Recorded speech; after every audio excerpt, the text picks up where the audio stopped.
What's going on? I'm KM Best, and I'm here today to talk to you about the best decks in Marvel Snap after the most recent patch in the middle of March. KM Best in a snap.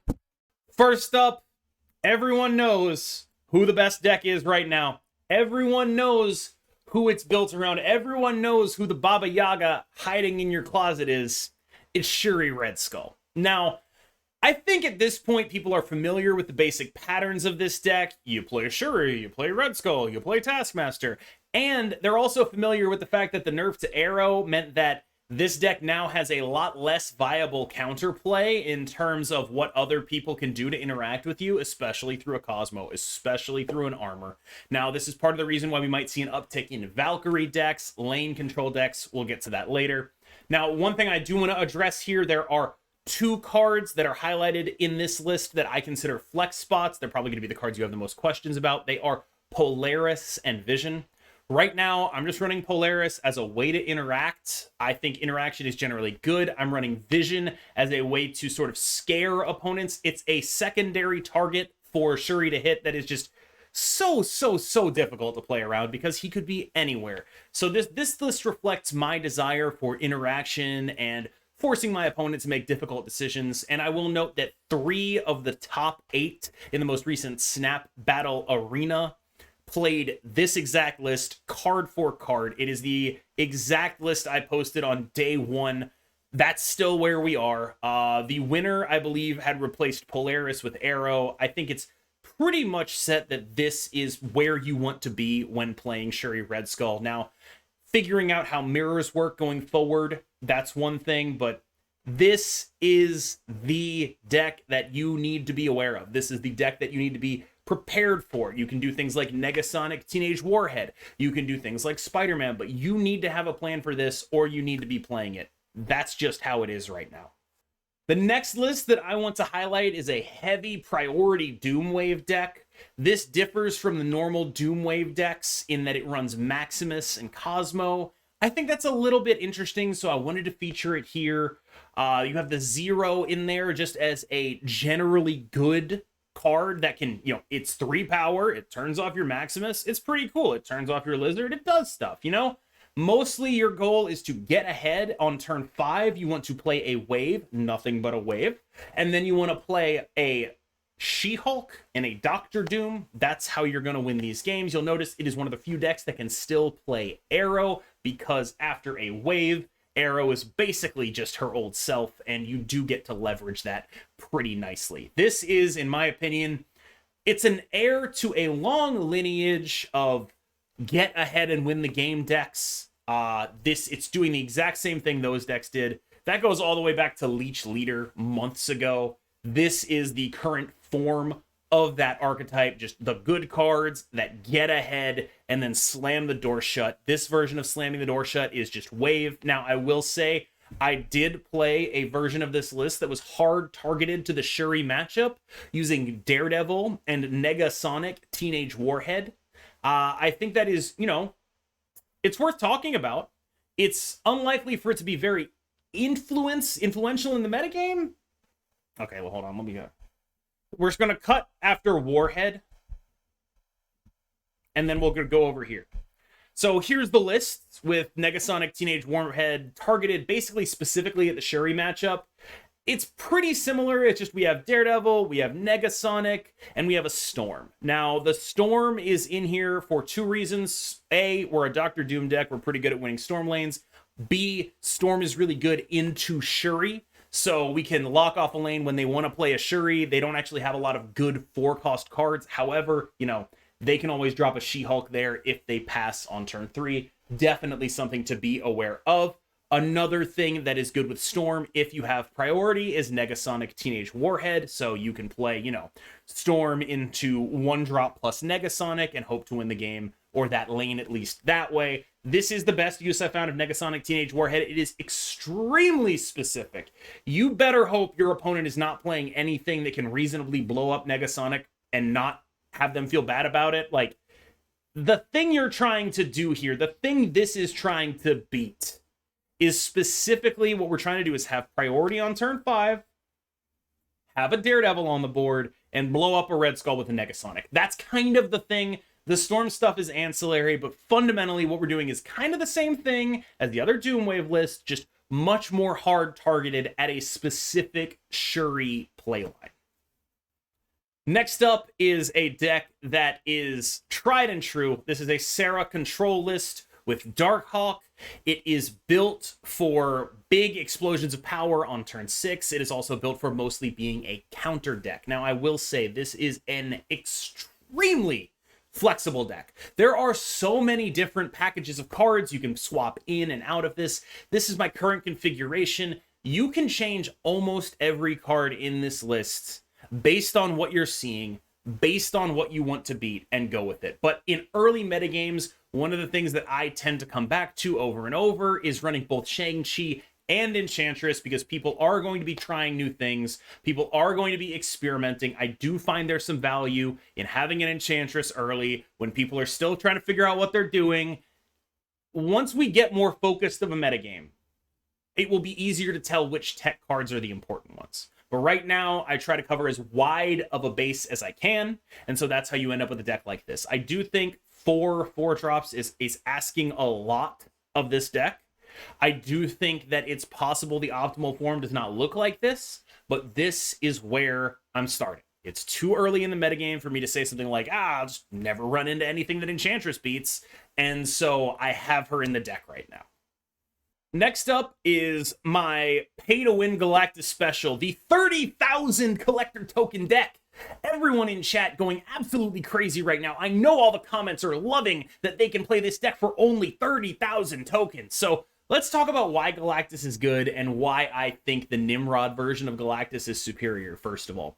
Galactus is good mostly because Arrow got nerfed and she was everywhere. And so if you would play Wave and they were running Arrow, your Galactus was probably going to be off. Now, I do not know if this is the optimal Galactus configuration. It's the one I'm using. What I will say is I am fairly confident that Nimrod is correct in Galactus lists, because you create this mind game between whether or not you are playing Galactus on turn 5 or turn 6 or turn 4. They can't always know exactly when it's happening, and that is extremely valuable.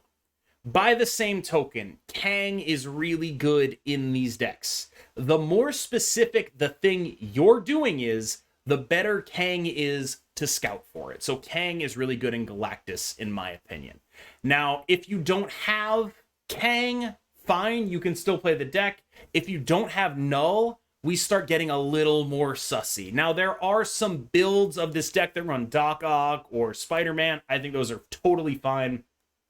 Experiment with the shell, but I do think Galactus, Null, and Nimrod are pretty damn near close to required. Now we got something out of left field. This is a deck that was piloted by Gunny to win a tournament in Korea, and I have been really impressed with it in my time playing it. It's a pretty classic Patriot deck with the twist of running Leech and Shang-Chi.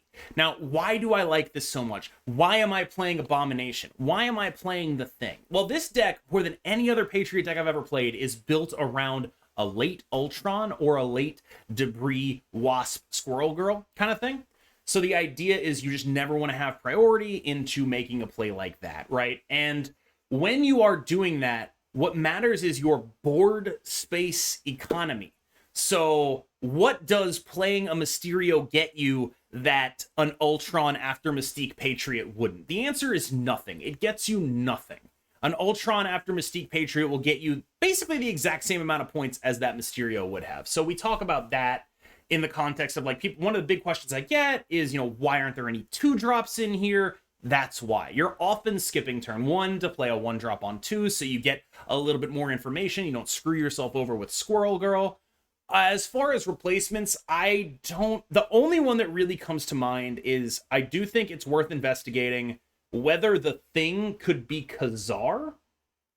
The role that the Thing and Abomination play in this list is to let you go tall in that board space economy. So if your opponent starts doing things that are really scary on one lane, you can try to contest that lane with an Abomination and then a bunch of stuff Ultroned onto it, things like that. Now, there are a little bit of curve. There's a little bit of curve concerns with this deck. Not that you're curving out often, but that there are a lot of like expensive ass cards in it. So a lot of your later hands end up being like 2 4s, a 5, and a 6, and you just have to pick one because it's not like you can do anything else. So like there's kind of like can we get Zabu in here? I don't know. One of the other cards I really miss is Doctor Doom. But for now, I think to fit those cards in, we need to give up on Shang-Chi, we need to give up on Leech, and I think you just can't do that. As far as why Leech is good, I mean, people love Killmongering you. People love Enchantressing you. People love passing turn 5 to play a She-Hulk on turn 6. They love doing that right now. And Leech ends all of it. Leech ends every last bit of that as viable counterplay. It destroys Deathwave, it's good into DoomWave, it's good into Shuri. You just get things done with Leech. And I think this is a really out of left field take on the archetype and a good Leech deck, just straight up. I've really enjoyed playing it. Huge kudos to Gunny for coming up with this. We have now entered the Thanos section of this list. Now, I have only 2 Thanos decks to show you. These are not the only 2 Thanos decks I've played. These are not the only 2 Thanos decks I've built. These are just the 2 that I am interested in right now, and that is like pretty marginal, right? So like the difference between these 2 and the other list is probably very small. This is just sort of where I am at with them. This is a list played by Johnson, who is a Korean player who sort of built this sort of form of Deathwave, built around Killmonger and Thanos, and I guess even calling it Deathwave would be the wrong thing to do. It's a Thanos deck that's teched out very heavily for the mirror, but it ended up just being a really reliable deck. You have, you can do wave into other things. Now, I will say I made 2 changes. I don't know if they're good. Johnson runs Juggernaut over Sentinel, and he runs Odin over America Chavez. And this is like, I am a massive America Chavez truther in my Thanos decks. I love her. I want to draw stones more. That's all I want ever. Give me the stones. She makes that even a little bit more likely. I love her. But here's the thing. I cut Odin for her. And Odin is your sort of plan B. You do like wave, Odin, big guy, after playing stones on turn 1 and 2. It's really good. Now, I think you might actually be best served by taking that Sentinel out, putting Juggernaut back in, taking that America Chavez out, putting the Odin back in. I am a truther. If I can figure out a way to make it work, I will. As far as the Sentinel, I felt that Sentinel helped me in the games where I wasn't doing something broken, where I wasn't lockjawing, where I wasn't wave comboing. I could play stones and Sentinel and just, I felt like I was floating a lot of mana in the games where I wasn't doing something broken. This lets us have like a viable, sometimes-ish play. Really, I just wanted a 2-drop that drew me cards. That doesn't exist, but Sentinel is as close as we get to that. I do not know if I'm right about this one. I definitely think, you could definitely put the Odin back in for the Chavez. I think that is 100% reasonable. I am really interested in figuring out this Sentinel thing. This is just my current configuration. I'm not telling you it's the best build. It's just the thing I'm trying right now that I felt was worthy of highlighting because it is very strong. It's just, when you're playing a Thanos list, it's hard to tell. Like, there's 18 cards in the deck, and you're playing something that's very powerful, so changing 1 or 2 cards, it's hard to see that impact. So I could have made the deck worse. If I did, it was likely marginally, but we'll see. The next Thanos list that I want to talk about is a lane control Thanos deck. This style of archetype was popularized by Den, the guy who does the tier list over at Marvel Snap Zone. It is something he has been playing for months, and it definitely took a back seat during the Thanos Lockjaw Mania, but now might be the time for it to come out into prominence again. This is a Thanos deck that I feel confident saying that I believe beats Shuri. And that is a big deal. Now, basically everyone I've talked to about this deck, everyone who's tested this, every time I've played it, it's been good for the Thanos deck. Now, the person who brought me this deck was Lambie Series, but you should also give, he would want me to give a shout out to Coco4, one of Den's big testing partners. This deck uses lane control to beat up Shuri. It gets ahead with the stones. It has Valkyrie. It has everything you need. And you'll see that America Chavez in there still. What this deck does do, though, is it sacrifices a bit of that high roll power for a bit more relative consistency. So I worry that if I'm playing this deck and I run into the Thanos deck I just showed you before it, that might be a really bad matchup. That might be really hard to deal with. So there is this sort of arms race with Thanos decks where a small ball Thanos deck like this probably beats Shuri, but probably loses to the big boy Thanos decks, right? Like, it's a little bit tough to deal with. You do have a Valkyrie to try to answer stuff, but it's like, oh, I shut off your lane. Oh, I lockjawed into Vision and Doctor Doom. Great job shutting off my lane. Oh, you're relying on all these one-drops with your Valkyrie. I have a Killmonger. Just a lot of things that line up poorly there. That said, if you really just want to beat up Shuri, this kind of stuff is a good way to go. If you just want to, like, ruin the life of every Shuri player, you will be hard-pressed to do better than something like this. Finally, I want to highlight a deck that shows up on these tier lists, these lists of decks that I like just way too much. This is my bias showing, but I just love this crap. And I love these stupid little Khazar Dracula decks that are just so simple to play, so simple to pilot, so easy to understand, and so strong when they work. I love playing this stuff. I think it is probably a significant cut below a lot of the other things I listed, but now that Shuri has been toned down slightly in terms of total overall power output, something like this could reasonably compete. I think it's still maybe a little bit of a Red Skull tweak away, and unfortunately, a Red Skull tweak also hurts us a little bit.